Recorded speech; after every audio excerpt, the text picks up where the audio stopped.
Alright, we're going to be talking about independent and dependent variables tomorrow in class.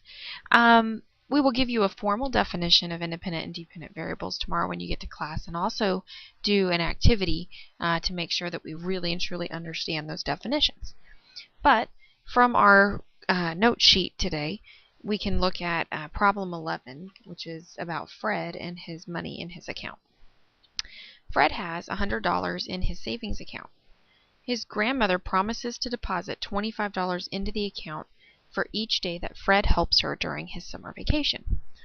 We're supposed to identify the independent and dependent variables. So for now, since you don't have the formal definition, we're going to go ahead and define these things ourselves. So independent variables are always the x's, and the dependent variables are always our y's. You kind of have to think about making a sentence.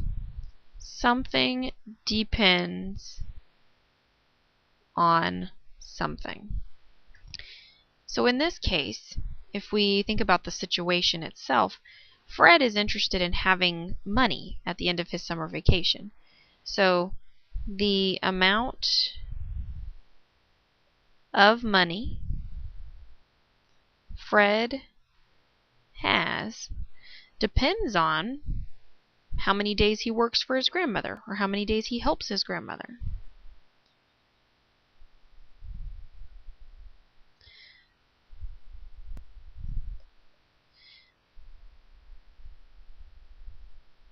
So, given that, we should be able to say that the independent variable is how many days he helps his grandmother. So we're just going to say the days. And the dependent variable is the amount of money, because the amount of money is dependent upon the number of days that he works. Alright, so now we're going to need to complete this table. If he works no days for his grandmother, he has $100 in his account. But once he works one day for his grandma, she will put $25 into the bank for him, which means that his new amount in the bank is $125.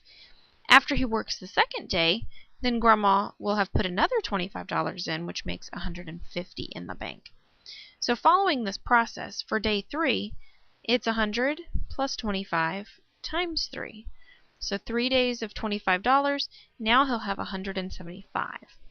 For 5 days, it's 100 plus 25 times 5, and that should be $225 in the bank. And then if he has 10 days of working for his grandma, it's 25 times 10, then that's going to be $350 in the bank. So you can see that he's going to make some pretty good money here.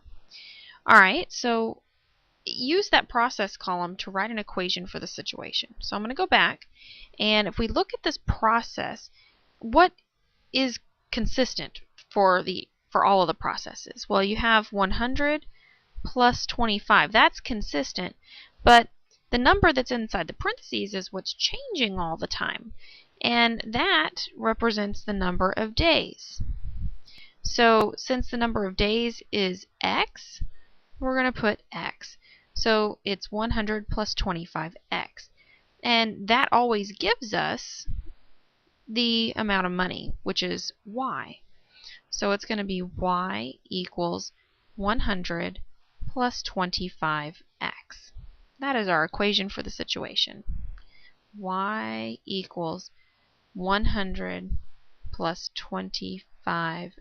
And that 1 looks like a 7, so let me fix it. Okay.